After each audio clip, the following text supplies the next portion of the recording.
Fish breeding side hustle. It's the end of week 20, and as always, we're starting out the front on our little front ponds.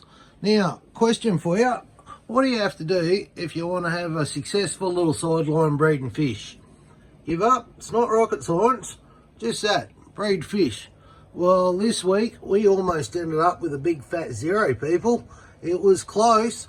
Usually, we can count on, on a bunch of fry from our little tiger antlers out the front. And while there are some little ones in there, I'm pretty sure they're last week's bubs. I'm pretty sure we got zip out of the tiger antlers this week. That's not bad, since though we've had just about a bunch every other week for the past 3 months or so. As for your high red swordtail pair, again, you can see a bub kicking around. That's last week's bub. We've only got the one girl in there, and she can't do everything. So she does well. She gives us a bunch of bubs every month, and her bubs are absolutely amazing. You can see the colour there. So they are an absolutely unreal pair. Anyway, we were talking about production, and nothing out of the tiger antlers. Kahakus, well, if you've been a frequent flyer of the page, I'm pulling out all stops to get the kahakus this month. I've been trying for 2 months to get kahakus, and yeah, they've been a bit of a challenge, this one. Anyway, let's move on to the guppies. Now, when it comes to the guppies, I can't really complain that much.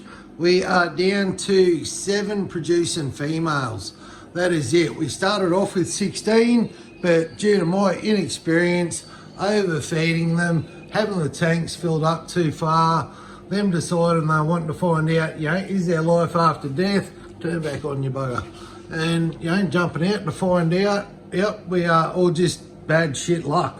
We are down to 7 producing females.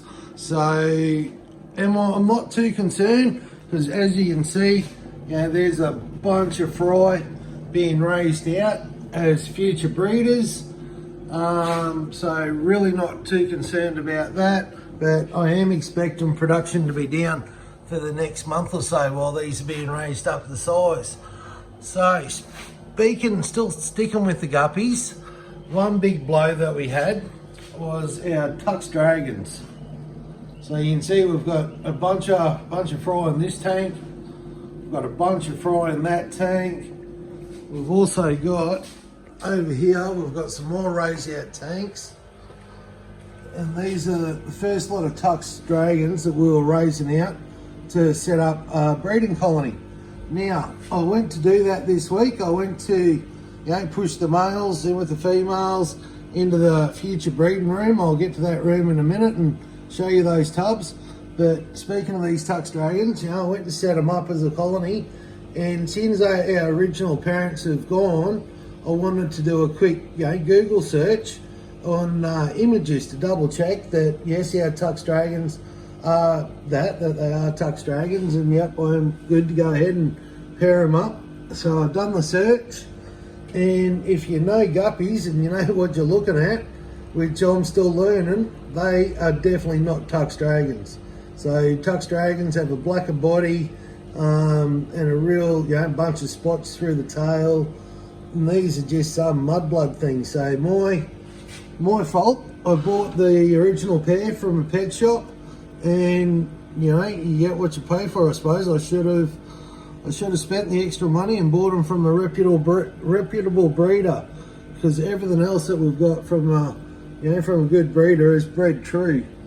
So yeah, that was a bit of a kick in the guts for us. So not only do we get nothing production wise from the guppies, but we've also lost a strain. So 4 lots of fry that we're raising out, and now nothing more than just mudblood guppies. Anyway, moving on. So if you know the layout of the house, you might be thinking, oh, he's going towards the discus tanks. Is it discus that he bred? Well, before we get to that, what I wanted to show you was, you can see I've started putting some pregnant guppies in these future breeding tubs that we've got. So again, got them labelled so we don't mix up what's what. What the plan is to take some of the smaller bubs out of the tubs next door, out of the tanks next door, and put them into these raise out tubs.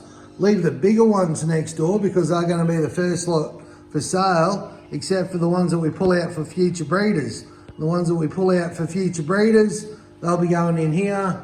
We'll start with about 10 females each and 3 males or so, and then we'll see how we go from there. We'll see what the numbers do and see how things stack up. But moving on, what did we breed? Did we breed discus? Because I've been trying for that for the past couple of weeks, and as much as I'd love to say yes, we've finally done it, no, unfortunately not. What we cracked was a Kahaku. Now, you guys know I've been pulling out all stops this month.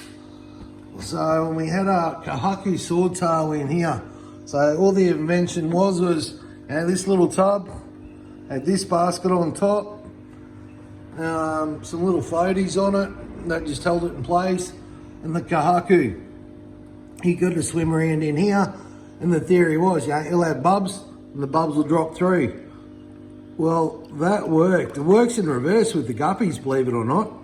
With the guppies, it works better if you leave the guppies outside and the babies will swim up. But with these Kahakus, I've already moved mum out. Looks like one of my dogs here. Get out. Oh, excuse me. Anyway, I've already moved mum out. And as you can see, there's baby Kahaku swimming around. So I went through and done a quick count, and I believe we've got 29, maybe 30. So for someone that's been trying to breed Kahaku swordtails for as long as I have, and if you've been a frequent flyer at the page, we've been trying for a good 2 months, 6 weeks, 2 months.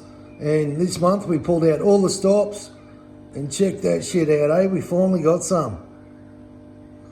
So I am super stoked about that, guys. Loving the fact, we're trying shit and it's working. Anyway, if you've made it this far, please know that I really do appreciate it, and that the best way to help the page is to leave a like or leave a comment. Thanks, guys.